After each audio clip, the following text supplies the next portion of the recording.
or maybe a Mesa boogie. There's only a few basic things, but learning how to hear what that is. Any of the guitarists here could tell you that that's a strat in the out of phase position. And you need to know what those little things are, because if you're in a rehearsal and the guitar player should be playing on his neck pickup, but it's super bright and he's on his bridge, the part's not going to do what it needs to do to someone when someone hears it and feels it. Do you know what I mean? So you can, as an MD, you can be like, hey, which pickup you on, bro? Yeah, switch to the neck. Yeah, beautiful, good job. Just little things like that. But hone your ear continually. What notes are you hearing? Try and spell out what the melody is. Again, on hearing the detail, as an MD, your in-ear mix. My gosh, nothing's more important. Your in-ear mix. The MD's monitor mix is so important. I take the time to get the detail right. We did C3 Americas just a few weeks ago at our North Campus, and Paul O'Neilly was on monitors, and he part of his job is scanning through the mixes, and he came and saw me after the meeting. He's like, bro, your in-ear mix was amazing. And I have no special secrets. I just manage detail. I'm like, something's annoying me. What's annoying me? Let me find what that is. There's too much of some mid-range. So I go to piano. Oh yeah, there it is. Yeah, that's better. Oh, thank God. You bring it down and there's that feeling of relief. Sometimes I don't know what something is in my ears. I just know something's off. So I'm on my iPad and I'm searching through. And if you can get yourself an iPad, get yourself one, because it makes a huge difference. And I'm like, I didn't know what was causing me an issue. I think this was a couple of weeks ago. I'm like, I feel like there's some mid-range thing that's just going crazy in my mix. And I'd hear it every time the acoustic player strummed along. So then I'm like, okay, it must be acoustic. So I pull acoustic down. No, it's still there. I'm like, man, I put acoustic back to where it should be. And then it struck me, it's the acoustic reverb, which is on a different fader. So my acoustic was panned here, but this sound was all around me because the reverb wasn't panned there. So I go over to the reverb page, pull it down. Oh, heaven. So, but it's just detail. It's hearing the detail. It goes back to the fire chief. It's doing things. It's doing 1,000 services, and each time applying yourself with all the diligence that you can to learn that little bit of extra thing, or get yourself around someone who's smarter than you, has a better ear than you, and try and get around them and hear what they say, hear what they listen for. Ask if they can copy your mix, if they can copy their mix to your mix and hear what it is.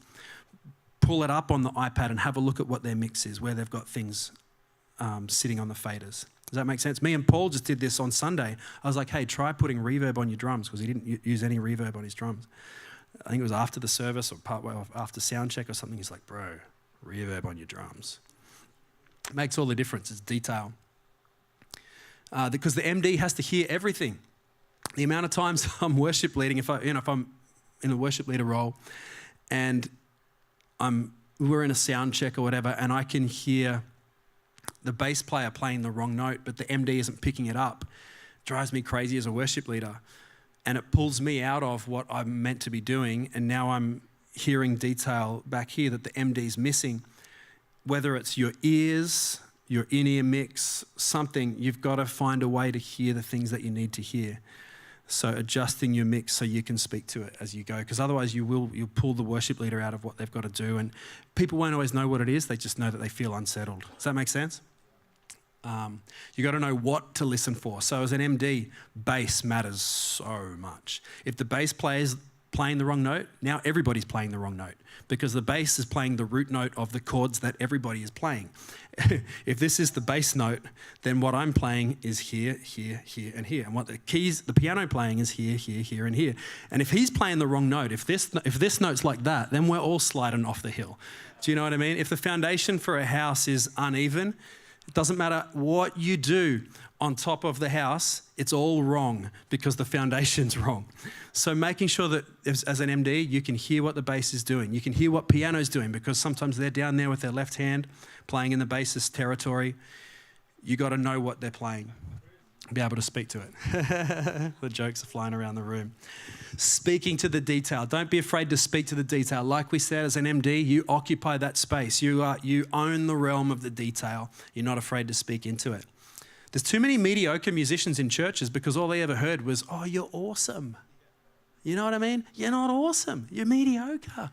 Like, do you know what I mean? Like, we're not that church. We're not that church that just says, oh, yeah, you're good enough to be on stage. No. Worship, Darlene Check says worship is worthship. We place value on details being executed with excellence. And if you are the weakest link in the worship team, if you're the weakest musician in your service, that ought to bug you. You're in the right place because you're going to learn more as the worst musician on stage than you will if you're the best musician on stage. When I first started playing at Oxford Falls, at C3 in Oxford Falls, I was the worst musician on the stage by a long way. And I played acoustic. I was honoured to get the call to play acoustic. And Ryan Smith he was the worship pastor at the time. He was up in my grill and he's like, "You got to dig in. You've got." And his whole body's moving. Right, I'm playing acoustic, and he's like this. Because I wasn't locking in with the drums, and as an acoustic player, I'm a shaker. All you hear in the front of house is shaka, shaka, shaka, shaka, shaka. That's what you hear from an acoustic. You don't hear the sustain of the note, you just hear the attack. And so he knows that, and as an MD, he's getting up in my business. I was uncomfortable at first, but what it said to me is, wow, here at C3, we are not joking about excellence. We will get up in your space and you'll be uncomfortable at first. You can't grow without being a bit uncomfortable, right? You have to admit that you need to grow before there can be growth. So we'll do that. We'll get up with people and be like, no, if you're going to play acoustic in time, you can't do it without your foot moving. Because if your arm's going to be in time, your foot better be in time as well. It's your whole body keeps time. That's why you've got a kick drum in your chest. I remember I was practicing a NoFX song when I was in 8th grade one time, and I was in my bedroom with my older brother, who's the reason I play guitar initially. He was such a good guitar player, and he walked past my room. He's like, "Andy, what the heck are you doing? You're so far out of time. You're just playing. You're trying to keep time like this. The rest of your body's not doing anything. Your foot's not moving. Come on, you got to tap your foot." And so I learned how to tap my foot and play at the same time. It took me like weeks. But now I can't play without tapping my foot. And so my whole body keeps time when I'm playing guitar. Does that make sense? But it only happened because my older brother came and just taught me a new one about keeping time and having my foot tapping. If I see a bass player and you're doing this, I'm like, something's wrong. If I see an acoustic player and nothing's moving except the wrist, oh Lord, I'm nervous. Your whole body plays your instrument, right? It's front foot worship. Even when we're playing something gentle, we're bold. We're front foot, because what we're doing is it's a faith move. It's a warfare move. I'm not timid. There is no timidity. Fear and timidity don't come from God. So yeah, there's that. Speak to the detail. Polish the detail. Take the time in your rehearsal to stop and polish it. Run an intro, run a hook, run a groove, a chord progression, whatever it takes. We just did this on Sunday. We stopped and just had the bass player and the drummer play this particular thing we were doing. I'm like, I just want to hear those two together. Great, there it is, good. Now add acoustic. Had them do it for about 20 seconds. I'm like, great, that's good. You got to stop and do that. We don't just run songs in rehearsal. Yeah, we're pretty good, that's enough. We don't just run songs. Running songs, you're not helping anybody by doing that. You're not developing anyone by doing that, are you? So we polish the detail. All right, so there's our sound check done. Take a break during the half an hour after sound check. Don't try to give your brain a break. Just go back and chill, have a cup of coffee or whatever you need to have. Try not to go into too much tech detail in that half an hour before service if you can avoid it, because if you give your brain a bit of a rest, and then we pray together, you're going to be so much more in the zone and not stressed out after sound check, and you go into the service relaxed in a good way. Do you know what I mean? So during the actual service, the MD follows the worship leader, right? Like we said, not the other way around. We're not going to go into the practicalities of the service. We'll sort of skip over that, but I kind of just want to touch on, and before we get into the next part of our meeting, I want to touch on spiritual discernment and readiness, because we kind of just talked some practicalities, but as MDs, as the chief musician in a service, we have a spiritual role and a spiritual responsibility. We have to be able to connect to what's happening spiritually in the room.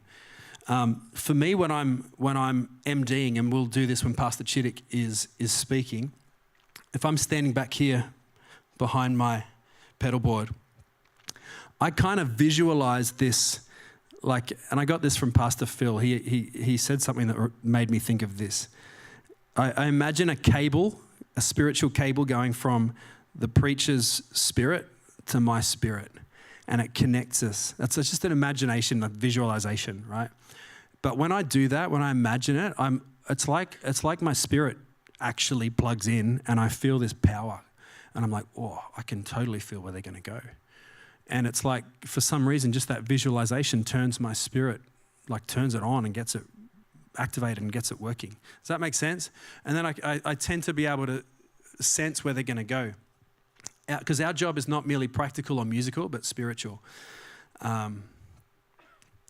Anticipating what's coming next. If we will do that, if we'll tap into the spiritual atmosphere of the room, we'll be able to tell what's one step ahead. And just as we're wrapping this thing up, err on the side of being too ready. Not ready enough. So we had this, and we debriefed this, and all our team know this story. But just a couple of weeks ago, we had our Cherish Nights, and we all learned this really valuable lesson together at our Cherish Night here at Central. So we're out on stage. The lovely Cheryl Smith is MDing like an absolute boss from the Nord.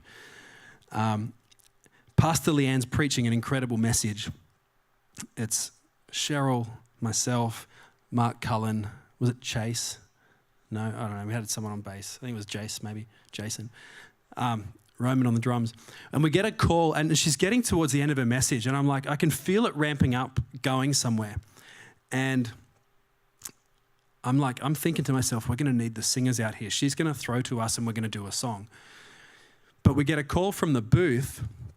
Ruben gets in our ears and says, singers, and I hadn't said anything. I hadn't said we're going to need singers soon, but we just got a call from the booth saying singers are to stay off stage until after the preach and after the video.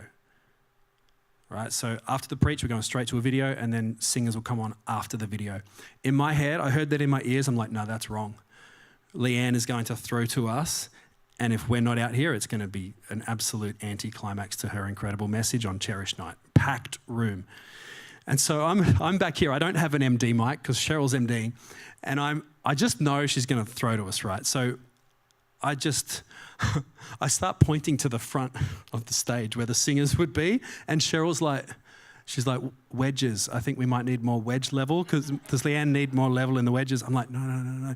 I tried to put my hand here, where the mic is, and pretend to sing, but I realized it wasn't a good visual. So I'm like, she's not going to know what I mean. She's not going to know what I'm talking about. Anyway, Daniel Molchanov's here on acoustic. He's the only one that was there that was a singer. Sure enough, Pastor Leanne gets to the incredible climactic point of a message and throws to us, and Daniel's like, what do I do? I'm like, go, get to the front. So he comes to the front and he's like, starts singing. But he's the only singer. And so I'm like sweating bullets. I'm like, man, we missed that so much. And so as a team, we debriefed it. And what I loved about our team is that every single person, Ruben, who he got a call from the service director who had the run sheet, and she was just telling us to do what was on the run sheet. You know what I mean? She was doing her job. But we have a different job. We don't just operate on the single plane of the run sheet. We have to be connected to spiritually what's happening in the room.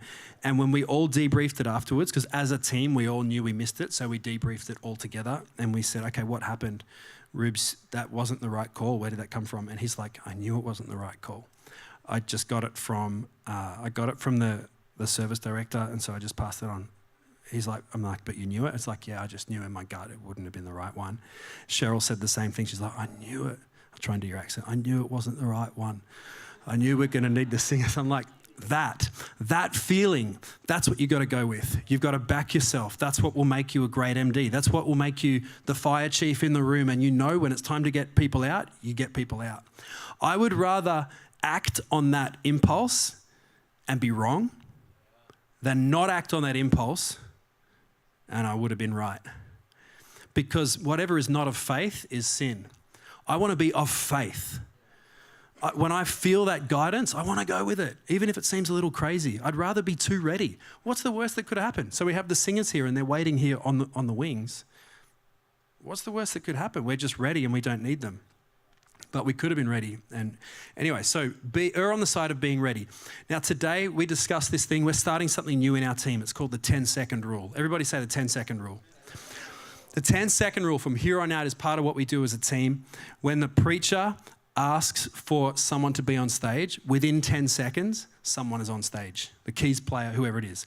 You're like, 10 seconds? That's so quick. How do I get from the front row to there in 10 seconds? Exactly, you can't. It means you already have to be backstage and you already have to have a plan and know what we're going to do.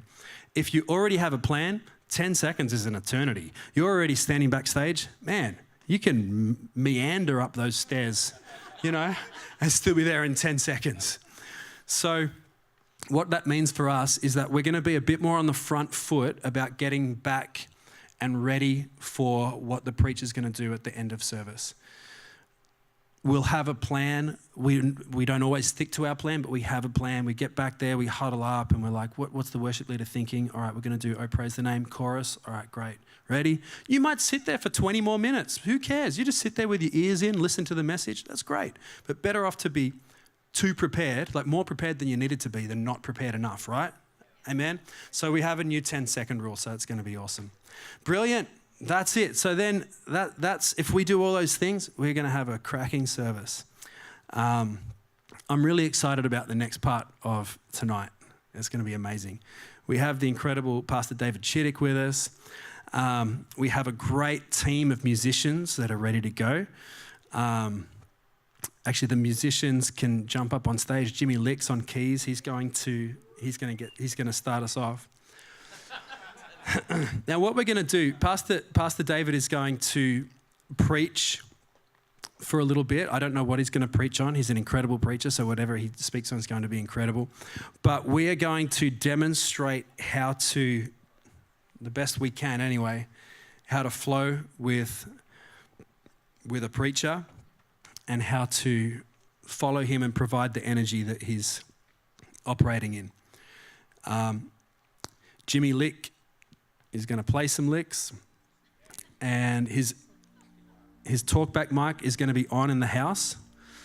And I've asked Jimmy to kind of just say just let his inner dialogue as a musician, just let it come out of his mouth. So it might be simple words like build there a little bit, add the 9, sus4, result. It might, whatever. I don't know what goes on in his head, but we're about to find out. And so, Pastor David, I hope it's not too annoying, but this is kind of what we hear in our ears, right? You hear the preacher, but you also hear the MD. And so that's what you're going to hear in the house. It's a demonstration, but we're also going to, like, I can feel God already. Can you feel that? Like, it's just so good. Jimmy, you're amazing. You're so anointed. And yeah, so we're going to build, and then after Pastor David finishes up what he's doing, we're going to do a bit of Q&A and just chat through what we've done, and any questions that come up from what we just talked about, any questions that come up from as we flow with Pastor David, we can chat through that. So